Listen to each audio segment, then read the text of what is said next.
that dumb. So any master deceiver, like a card shark, will let you win at cards. Any master deceiver who is a card shark will do that. A gambler will do that. He will let you win a few games. Like catching fish. You have to put something on the hook. Well, you're not going to catch any fish. The white supremacists understand that mathematical principle. This is logical principles. So when they get ready to bait you in, they put something very enticing right on the edge of that hook. And then they let you bite down on it.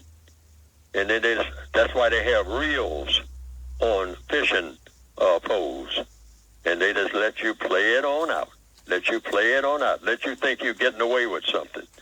And then at a certain point, they snap it.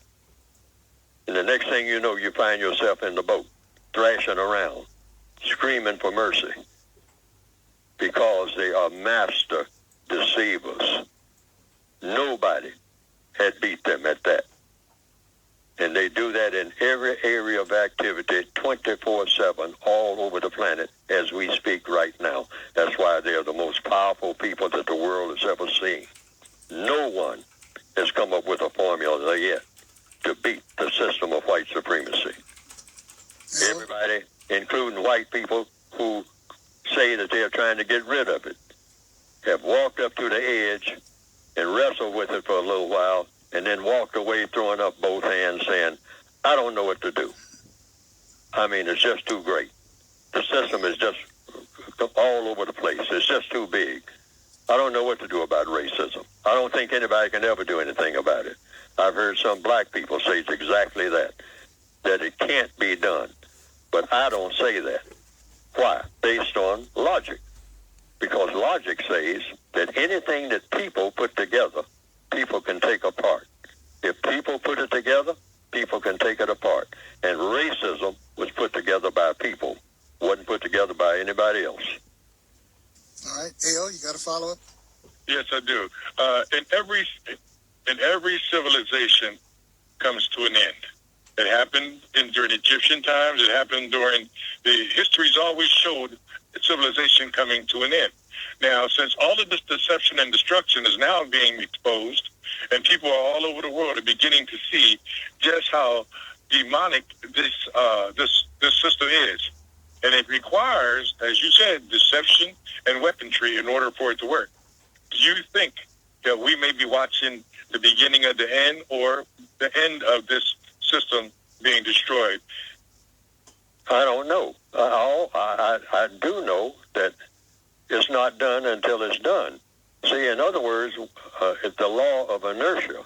That's another form of logic. They call it the law of inertia, that something stays in place until something moves it. Like if there's a rock on the moon, that rock will sit right there in that one spot for 10 trillion years. One rock on the moon.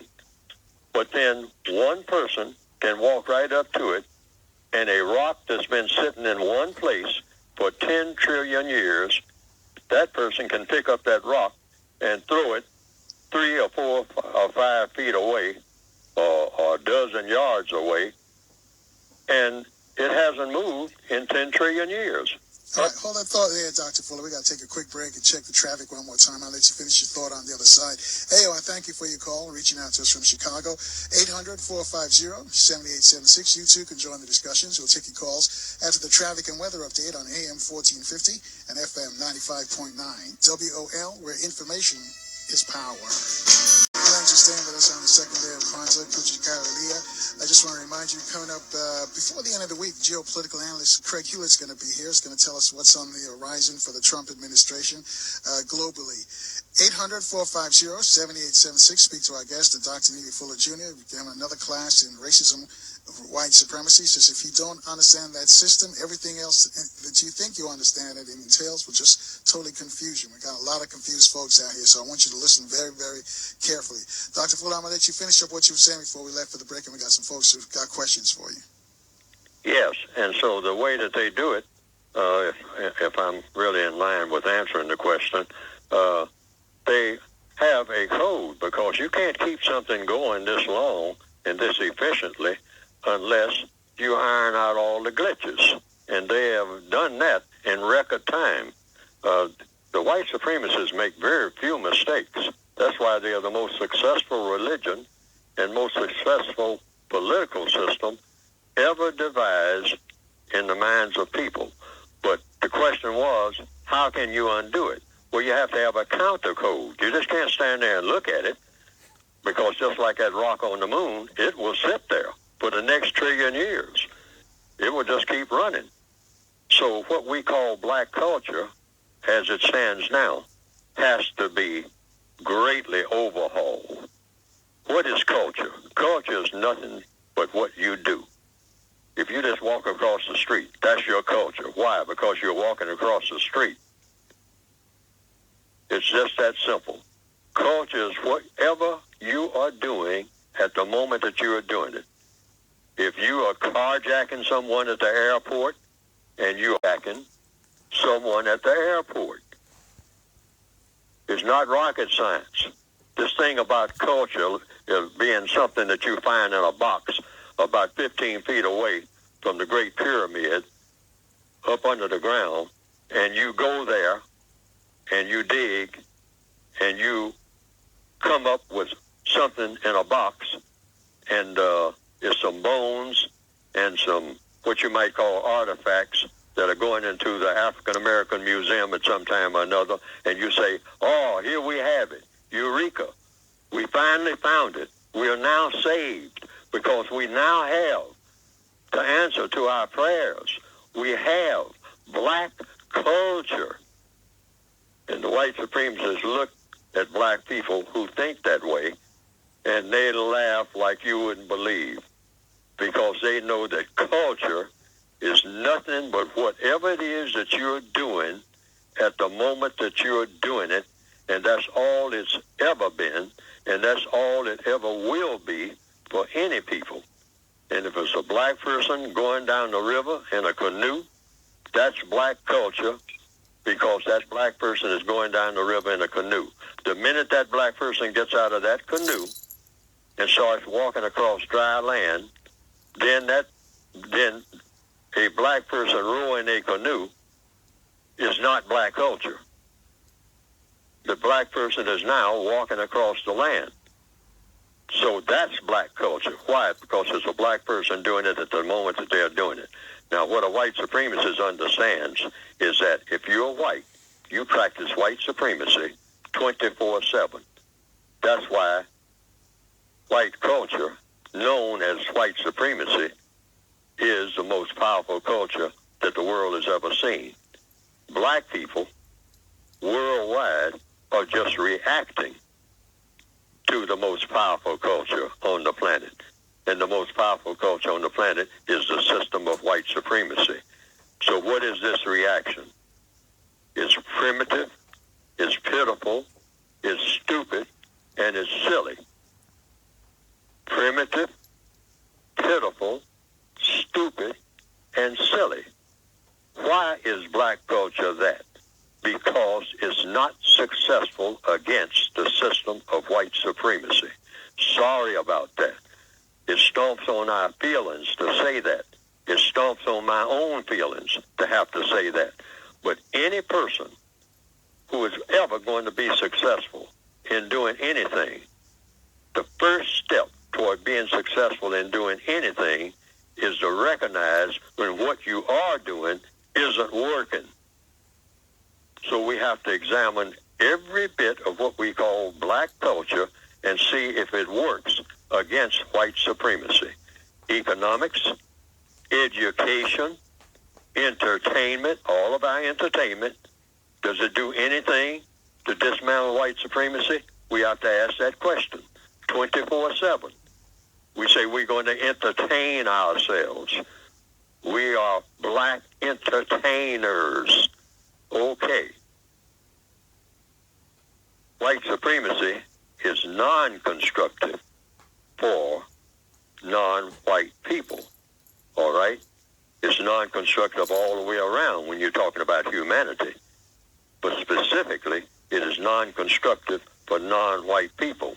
So that means the antidote for anything that's non-constructive is what?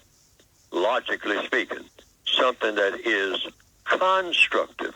So that means we need to examine what we call black economics, which is nothing but economics anyway, which is the use of time and energy. Economics is the same for everybody. How you use your time and energy. How do black people use their time and energy? We mostly use our time and energy when left alone and not bothered by anybody to do what? Show off to each other. We are great show-offs, running on empty, even when we have nothing to show off. Black males walk down the street, more or less, will do anything to get attention. And then once we get everybody's attention, so I got your attention, now that I got the entire world's attention, I got everybody to look at me. I threw the brick through the window, so everybody stopped what they were doing and watched me throw that brick through the window. Now I got your attention. Everybody likes attention. Now look at what we do to get attention. Throw a brick through a window. Shoot a 9mm into a crowd. We got everybody's attention. Now, the question is it constructive or non-constructive? Because in the universe, among people, every minute, every move that everybody makes, whether they're white or non-white, is either going to have a constructive effect or a non-constructive effect. So black people have to examine everything that we do, right down to the smallest thing, if we're going to have what we call a vibrant, robust, constructive culture, which we don't have now. Get out of this silly, stupid culture that we have, which is what it is, because we get silly, stupid results and then cry about it all the time. We need to change it. The white supremacists approve of most things that the black people do that are non-constructive. We see that right before our eyes. They will help you to finance anything that doesn't make sense at all if you're black. But if you ask for anything that's constructive, anything that you can really build on and become more and more what we call civilized, and that word has been mentioned in this discussion too, civilizations that have come and gone. There's never been a civilization in recorded history on this planet that I have been able to find out about by reading, because that's how we find out most things, listening to lectures and listening to people read.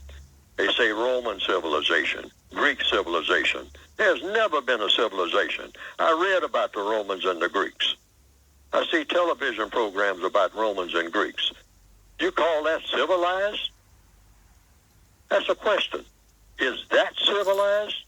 The Colosseums, feeding people to the lions, and you call that civilized? There's never been a civilization in recorded history, as far as what I've been able to find out from all of the scholars. They stand there and talk to hundreds of people in universities all the time. And they talk about this civilization, that civilization. And people are doing what in every last one of those civilizations? Killing each other.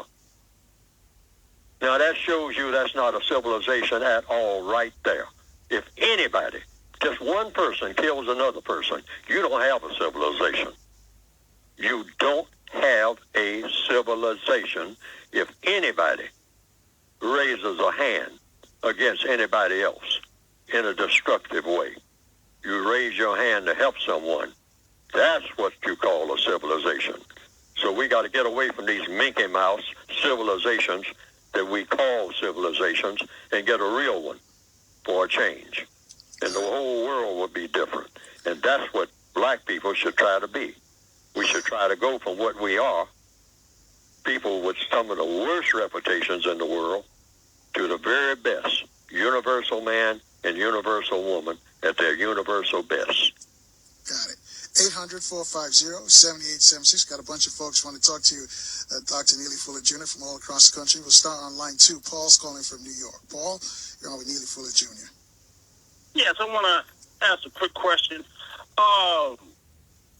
I hear some dealing with economics, black people just say if we pull our money together and buy a politician. You always talk about pure justice. Could you talk about black people thinking if they pull their money together that they can conquer or beat the system of white supremacy, or are they just joining in, or is white people just laughing at them? And I take it off the air. Thank you. According to logic, the masters of money are the masters of people. So whomever masters people masters all the money. So whomever tells me what to do can tell me not only what my money is worth, they tell me what I'm worth. So when you get control of people, you got control of everything. And how do you get control of people?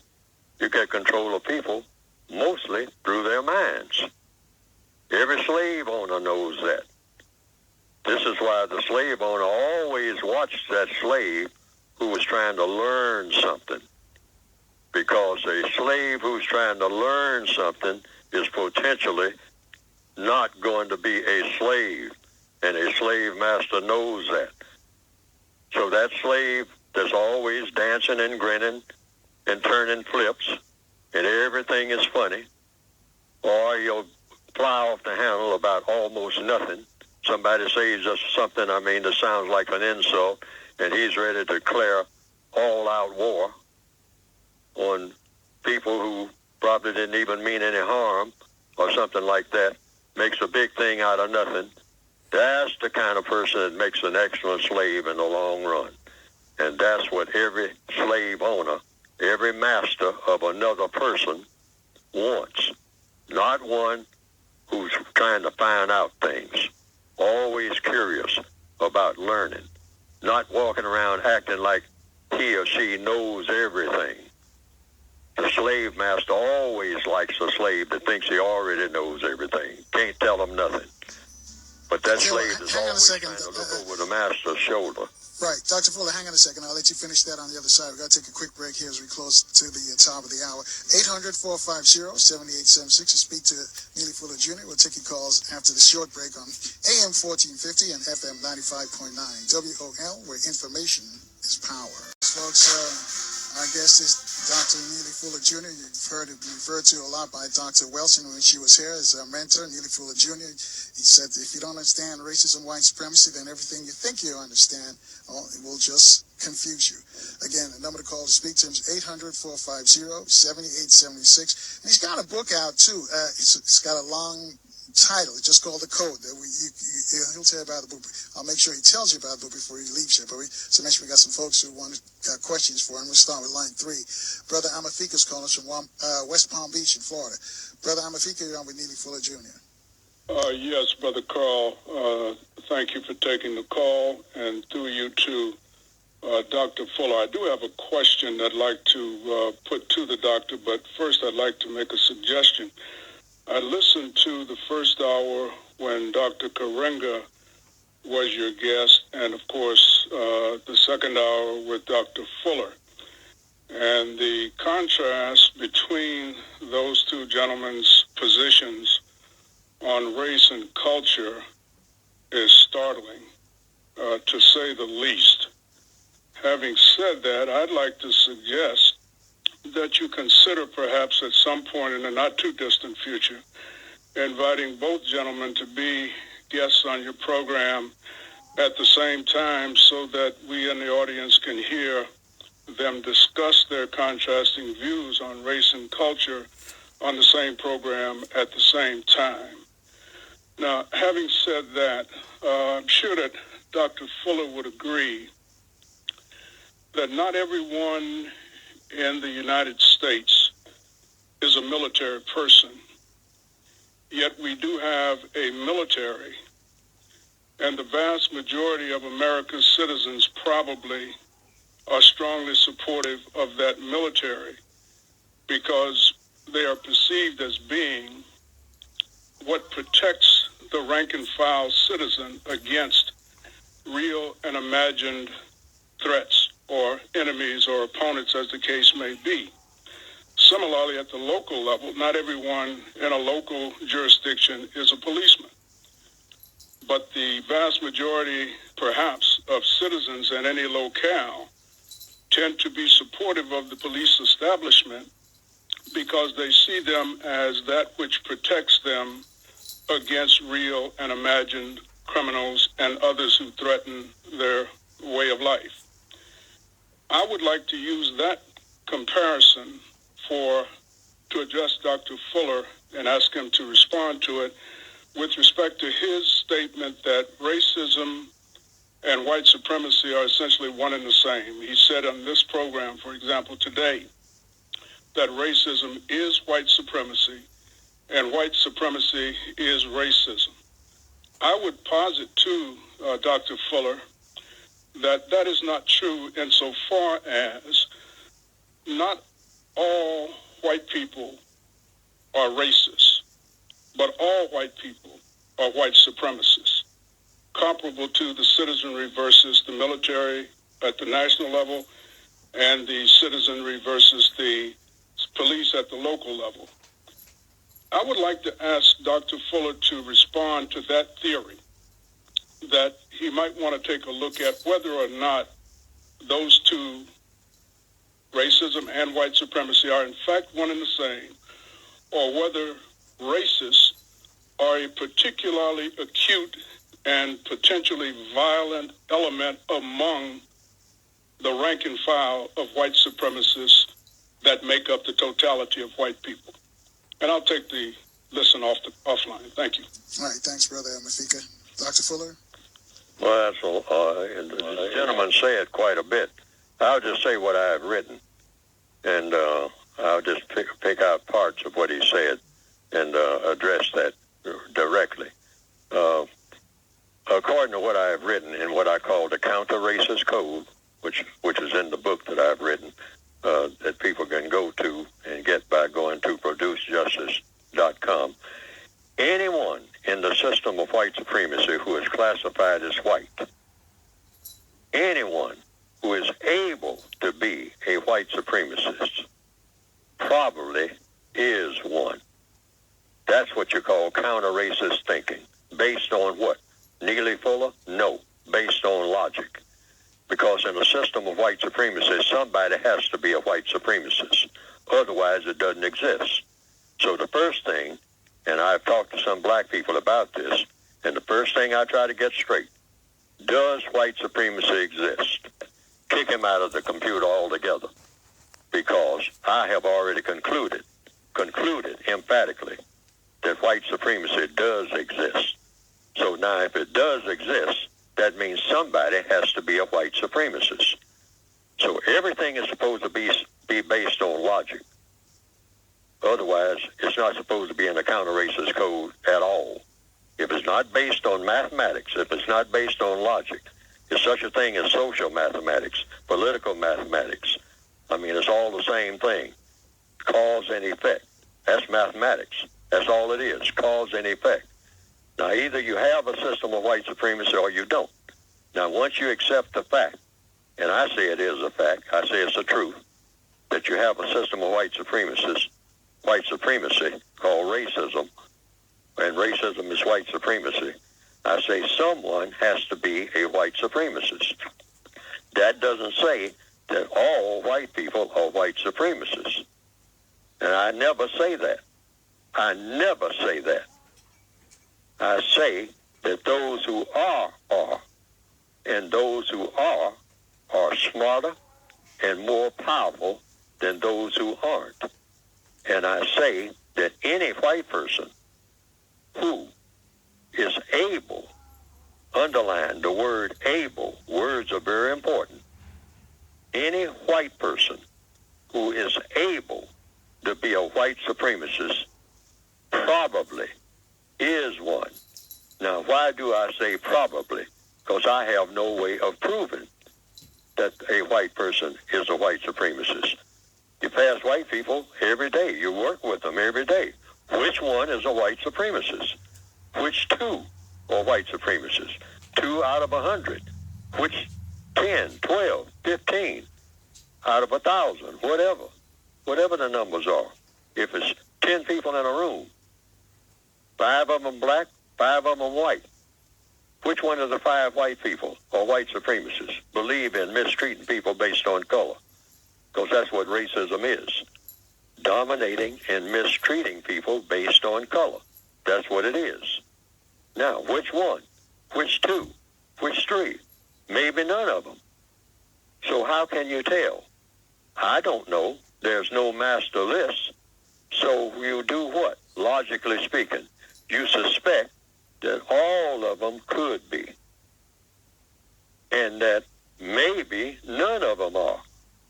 But in a system of white supremacy, since someone has to be a white supremacist, and there's no master list as far as I know, naming who the white supremacists are on this planet and who are the white people who are definitely not white supremacists, since you don't have that list, then you can suspect that anybody who is able, and I underline able, to be a white supremacist, a white supremacist who is classified as white, probably is one. Why? Because it takes quite a few to make the system of white supremacy. Well, we wouldn't be having this discussion in 2016. We wouldn't be talking about Black Lives Matter. We wouldn't be talking about African American museums. We wouldn't have a thing called black churches. Let's talk about that just for a second. Black churches. Black people themselves who call themselves Christians. All the time, black people say that they belong to a black church. They say it without even thinking about it, automatically. Oh, you're talking about that white church down there on the corner. No, that's not the one that I go to. I go to Mount Zion. And someone asked, well, is Mount Zion a white church or a black one? Well, it's got a black congregation. Well, I thought you were all Christians. We just had a thing called Christmas. Massing for Christ. For Christ's sake. 2016. And here we are talking about what? A black church got burned. They burned a black church. That's hateful. Well, wait a minute. How did you get to be a black church? And why are you still a black church in 2016? I thought you were all Christians. Christians meaning coming together in Christ. That's what I've always been told. But we are told that there is such a thing as a black church and a white church. So that looks like somebody's got to be a white supremacist somewhere.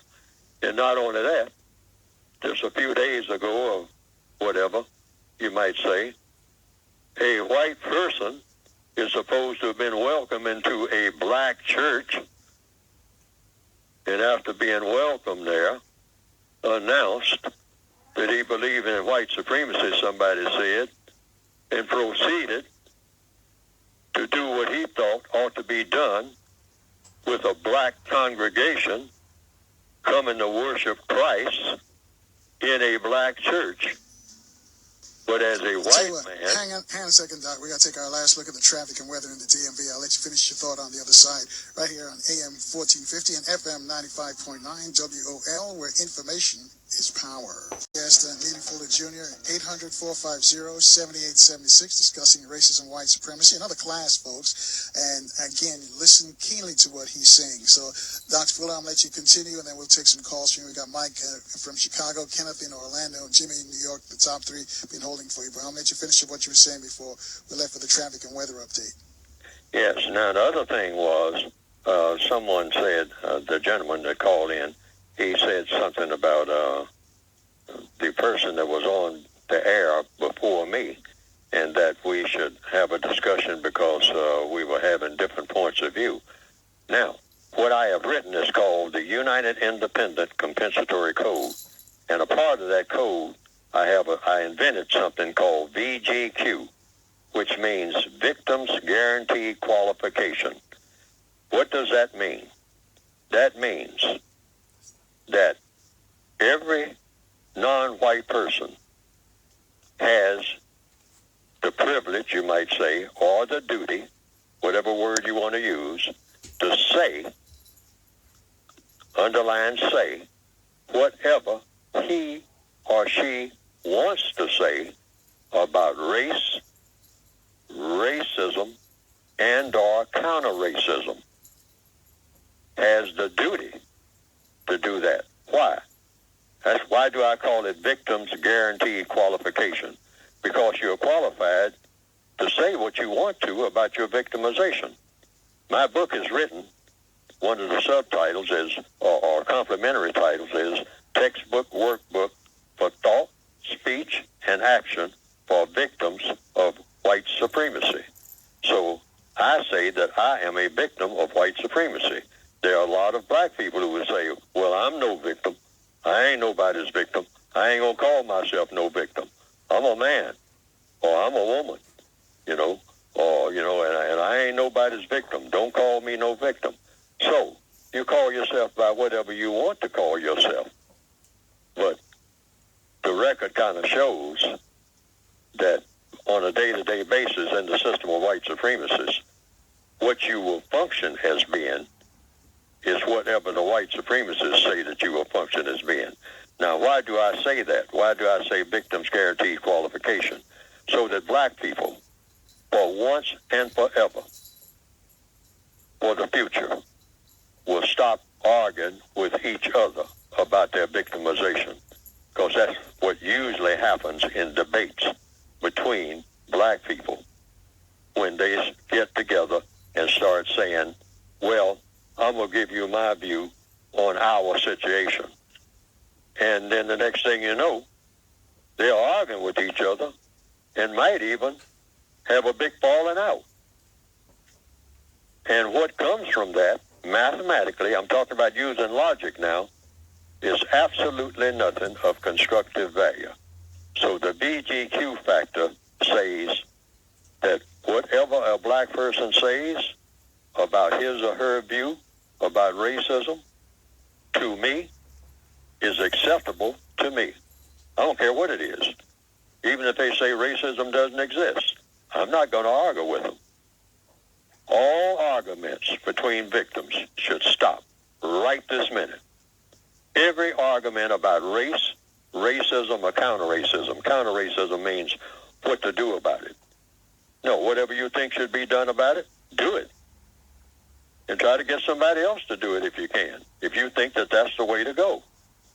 And I, Neely Fuller, or nobody else, should have anything to say about it. Why? Because you earn the duty to speak your own mind, not somebody else's mind, about any way that you see your victimization. You have already paid the price for that. And no one should try to take that away from you, because no one has that so-called quote-unquote right. VGQ, Victims Guaranteed Qualification. Every non-white person on the planet has that. And no one should stand up and speak who is non-white, saying, I disagree with that, and that ain't the way to go, and sit down and shut up and listen to me. Why listen to me? Why should anybody listen to me and I'm still a victim? The only person that will ever come anywhere close to having that qualification, who is non-white, is a person who is no longer subject to white supremacy, him or herself. Why? Logically speaking, because no one has solved this problem.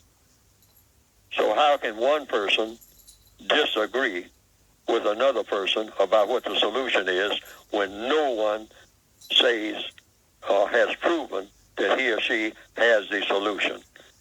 Sometimes people have said, and I've heard some black people say this, well, people won't listen to me, but I got the solution to the problem. Well, I have a question. If you have the solution, why is it that I have the problem? Because if you had a solution, I wouldn't have the problem. End of story. All right, 800-450-7876. Mike is calling us from Chicago. He's on line 1. Mike, you're on with Neely Fuller Jr. Yeah, thanks for taking my call. I just wanted to make a quick statement and see if Mr. Fuller agrees with me. I view the system of racism, white supremacy as it's like a machine, and it's like right now it's like nobody's even operating the machine. It's going on its own. Like when people like Charles Barkley and Raven Simone, when they use their platform to talk down about black people, I don't believe anybody is making them say these things. They're just doing it on their own. That's all I want to say. All right. Thanks, Mike. Dr. Fuller? Well, he didn't ask for a comment.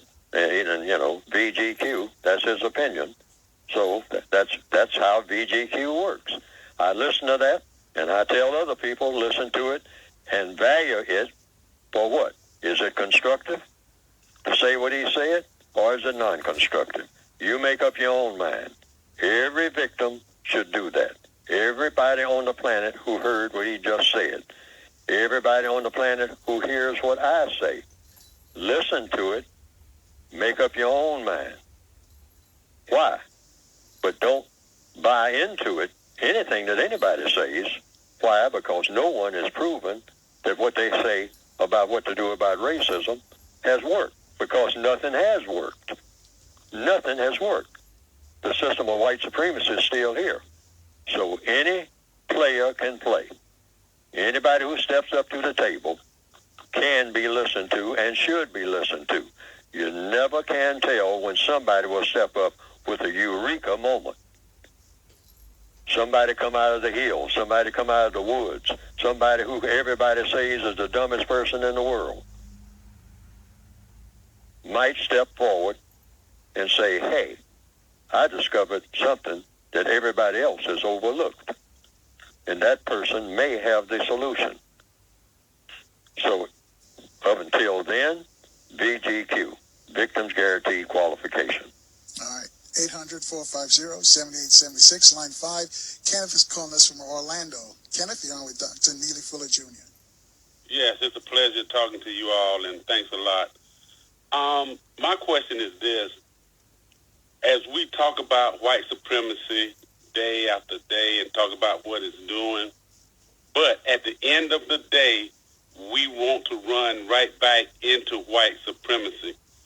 And I'm going to use this metaphor. It's like you in the cage with a tiger or a lion, and he bites your ear off. And then the cage owner lifts up the cage and say, you can come out. But then you say, well, the tiger is doing this, is doing that. But guess what? I'm going to go right back into that cage, and I'm going to tame this tiger. And I think that's what, when we constantly try to integrate into white supremacy, then, and our mindset is this. We want to take on those characteristics of white supremacy. For example, I was in the military, and I was over in Germany, and I read the New York Times. And in the New York Times, it has an article where the United States Army, this is in the 80s, is training white South Africans to go back into South Africa and then fight against the ANC. Now, I, being conscious, understood what was happening.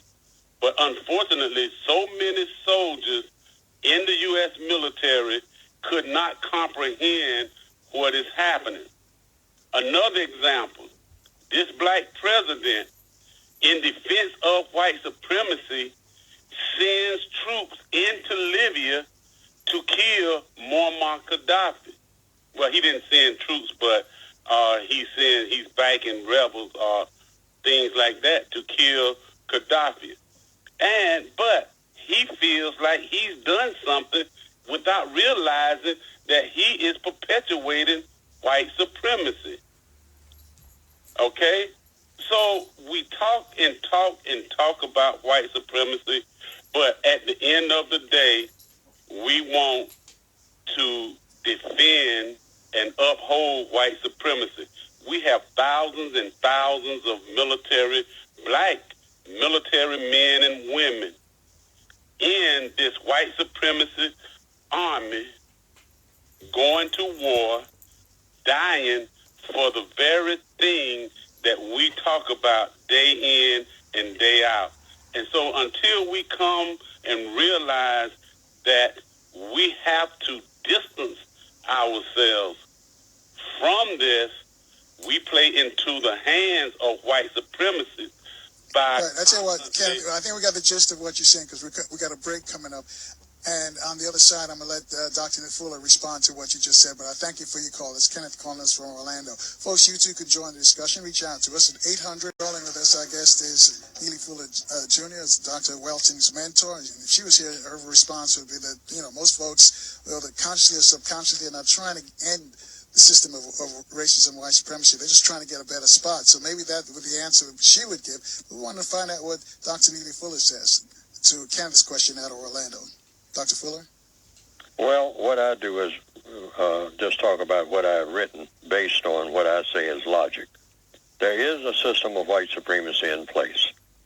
Now, the system of white supremacy, according to all the evidence, is a complete system, meaning that it is a world prison. A world prison, and who are the prisoners? The prisoners is everybody on the planet who is classified as and functions as, quote, unquote, non-white. Black, brown, red, yellow, tan, beige, anybody who has color in his or her skin. That's the criteria. That's the basic criteria for racism. Now, everybody who is classified as non-white is in the prison of white supremacy. And if you can put in your mind a prison, if you are an inmate of a prison, you are automatically serving the prison system. If you are a prisoner in a prison system, you are automatically, regardless of whether you want to be there or not, you are serving the purposes of the prison system if you are a prisoner in the prison system. Kindergarten. That's the way it works. It's no way to be a prisoner in a prison system without serving the prison system. So this thing of trying to find out which black person is a bigger prisoner than the other black person is folly. It's folly because it's not logical. Everything in counter-racist science, like everything in racist science, is based on logic, because logic is the only thing that's going to be successful. So that's why I'm saying it's useless to talk about which prisoner is rendering more service to the prison system. Some prisoners, just like on the slave ship, some people who were on the slave ship were taken up on deck. The sailors, the prison masters, the ship masters would come down the ladder and say, you, and you, I'm going to take the chains off of you right now, and you're going up on deck. And so you go up on deck. Now, you can refuse to go and get beaten and beaten until you finally do go, or until they just get tired of beating you because you are unconscious now and useless, so they get somebody else. But somebody's going. Why? Because you can do that when you are the master of a ship and you have cargo on the ship, slaves that have no place to go, wouldn't know how to go if they could get off the ship, and even if they took over the ship, wouldn't know how to run it. So what do? Just like all black people do, just like I do every day.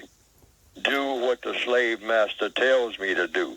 that goes you to show the awesome power of the system of white supremacy. Sometimes some of us, by looking at the other slaves on the ship, get the idea that we're not on the slave ship too, and that we're slaves, equal slaves.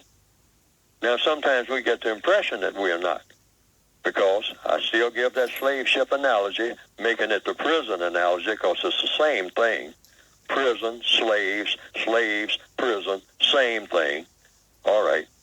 So one slave says to the other, you know, you got the incorrect attitude.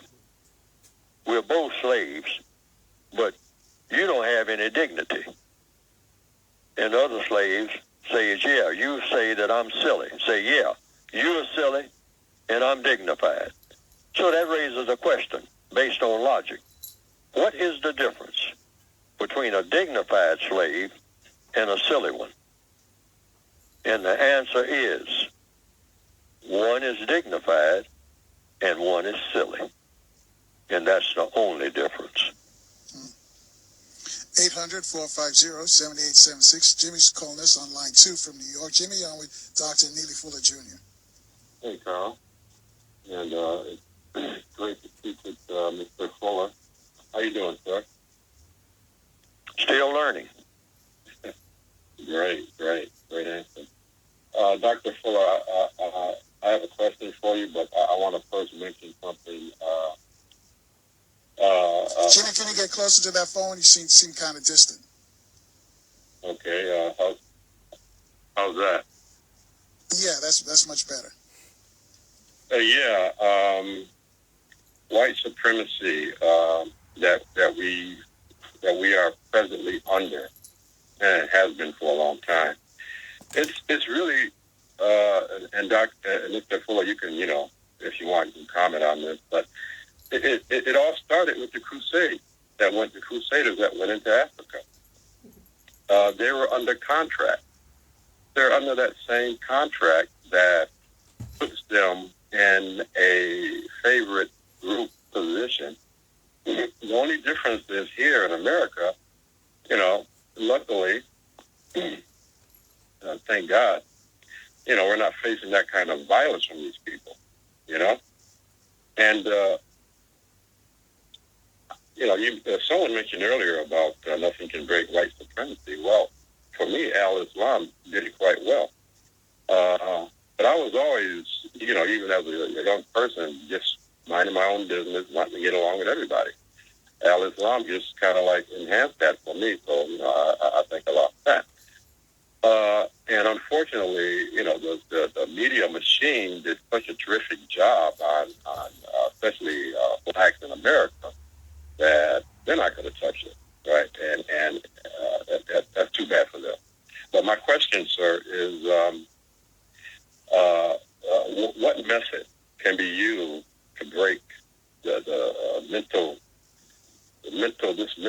slavery bond that black, not all blacks, of course, but a lot have with white that is completely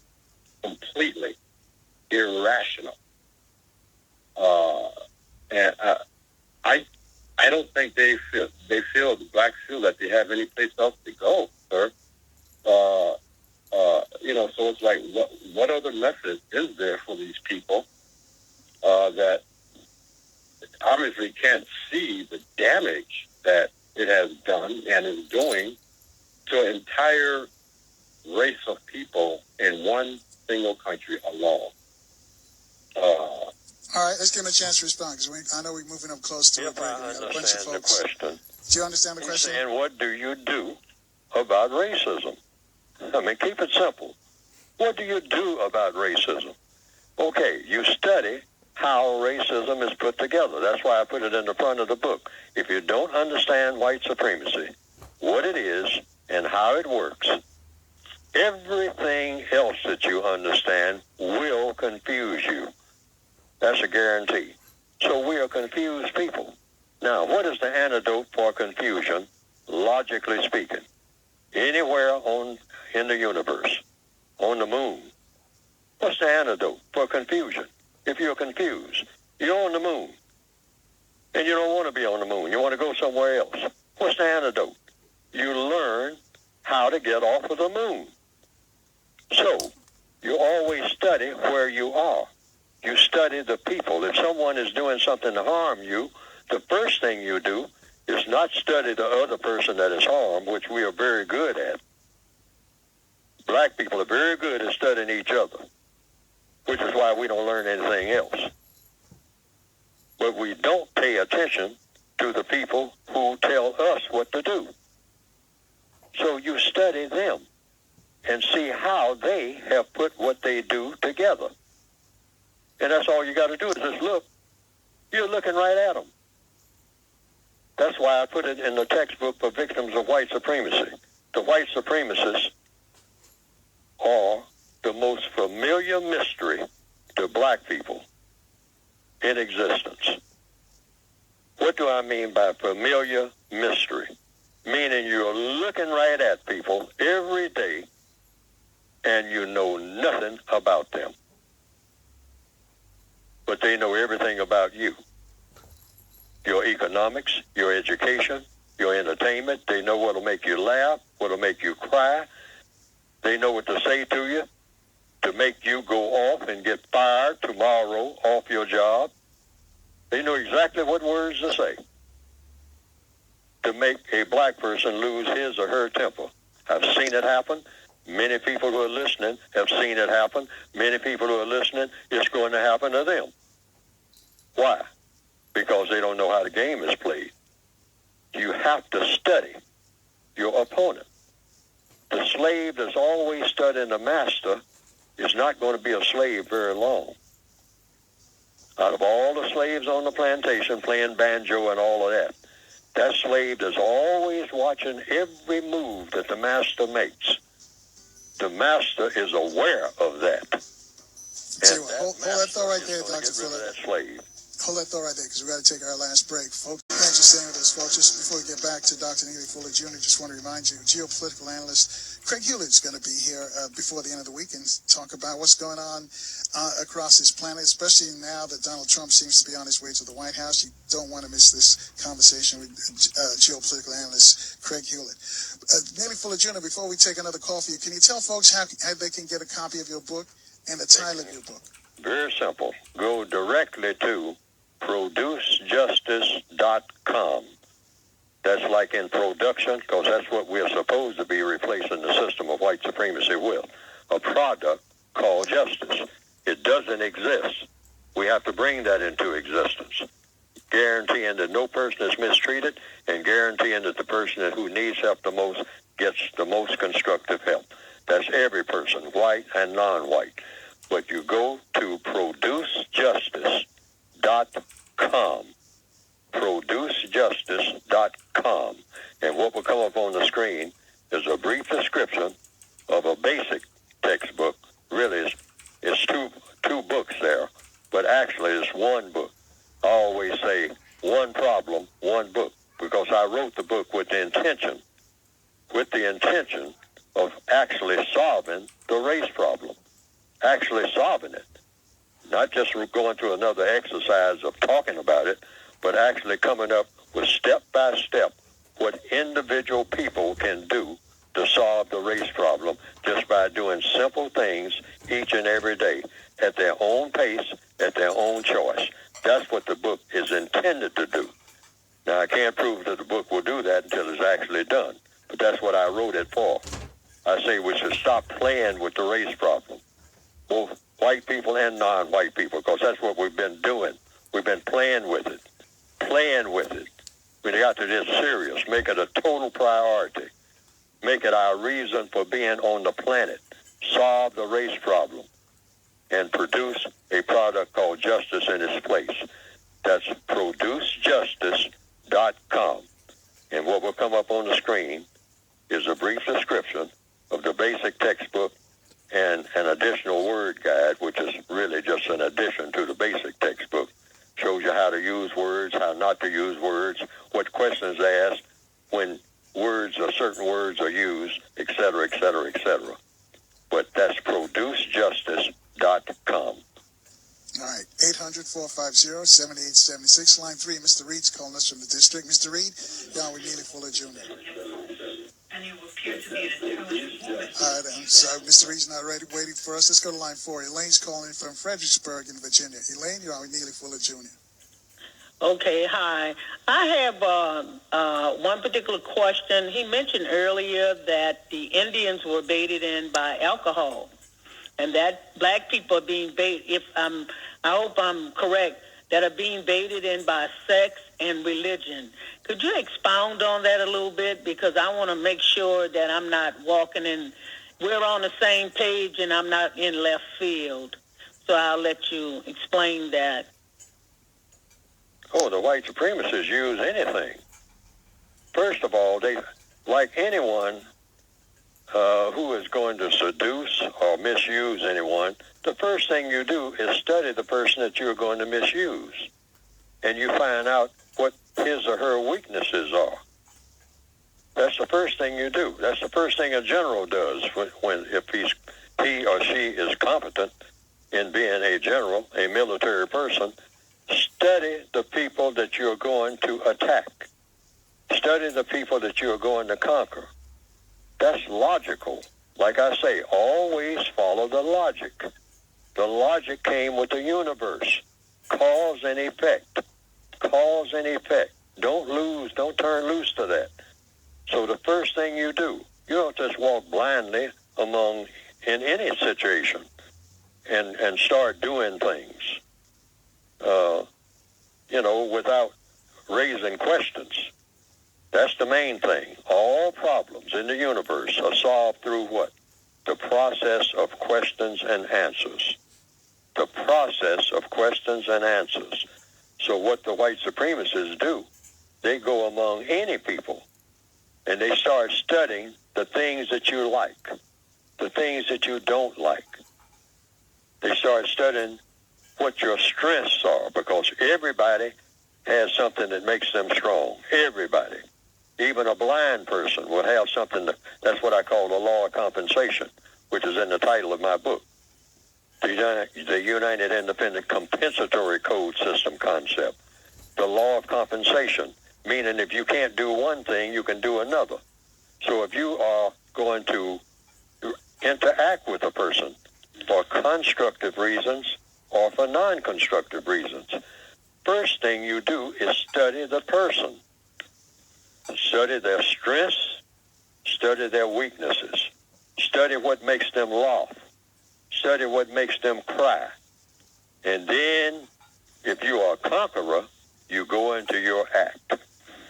That's after you study the person. That's why the white supremacists, when they move among non-white people, unlike black people as a rule, they don't go in just running their mouths.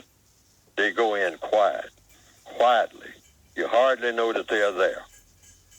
And then they begin to study. They ask questions. They don't mind asking questions.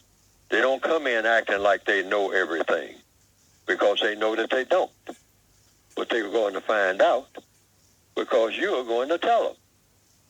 Because people like to tell what they know. And they know that. As a rule, most people like to tell what they know. So the white supremacists exploit that. Studied people, period. They think they know everything about us, and they've done a good job of programming us because they study us.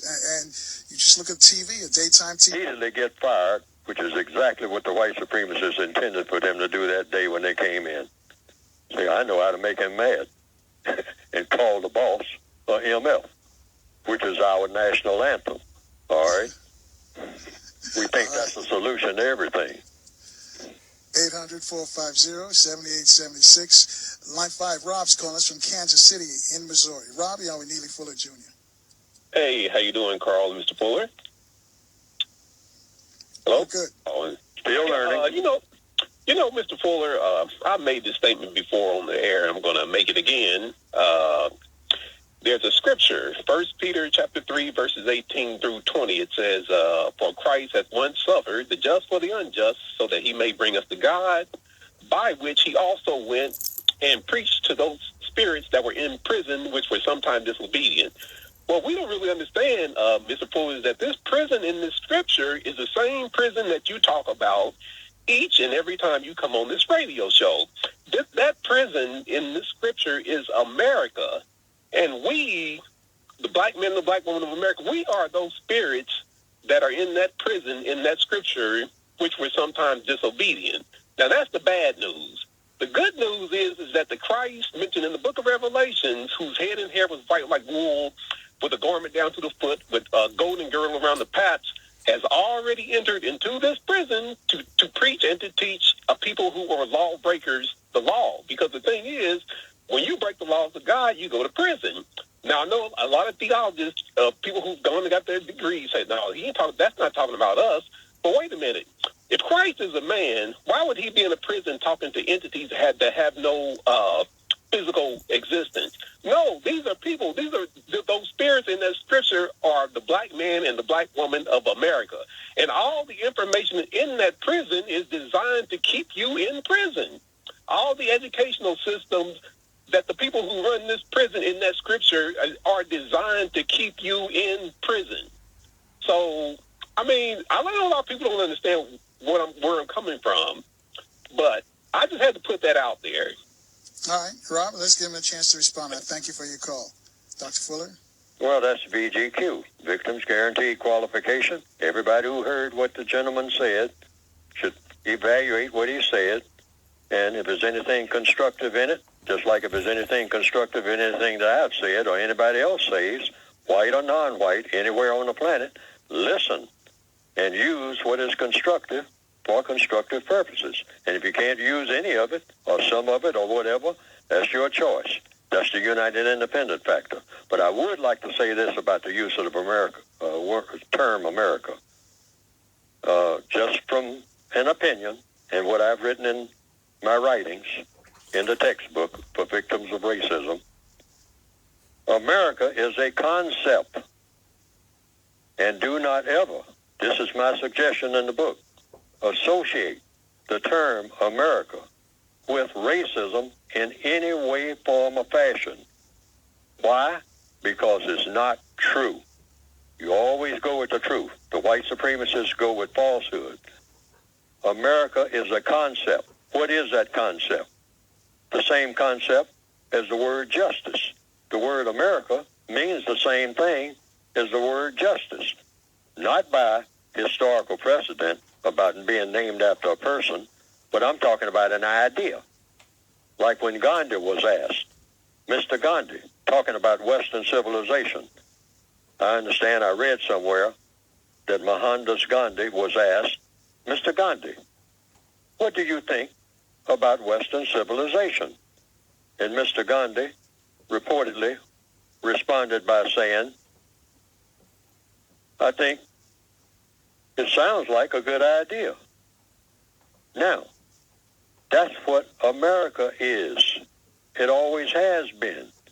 You can look at it from any different angle. When people talk about it, when you read all the writings on this thing called America, you know, sometimes they call a football player All-American. Well, if he's All-American, what is the rest of the people? Okay? That word, pay attention to words. What does it mean? So there are things that it means and things that it doesn't mean, depending on what you want to make it mean. Because all words mean nothing until you make it mean something. So I choose to make it what it logically would have to be if it has any value at all. And that is, an American is a person. That's number one, not a place. An American is a place, is a person. A person that does what? A person that does what? A person that is justice. That's the logical conclusion. Now, when you look around for a person that practices justice, you can't find any. Why? Where's the logic in that? Why would I make a bold statement like that nobody practices justice nowhere on the planet? Because you can't have a system of white supremacy and people practicing justice on the same planet at the same time. Logically speaking, that is absolutely impossible. Because what is justice? Justice means guaranteeing that no person is mistreated. and also guaranteeing that the person that needs help the most gets the most constructive help. All right, and we got to cut it right there because we're flat out of time. Neely Fuller Jr., thank you once again for another class in racism and white supremacy. Thank you for joining us. Thank you for inviting me. We got to get out here.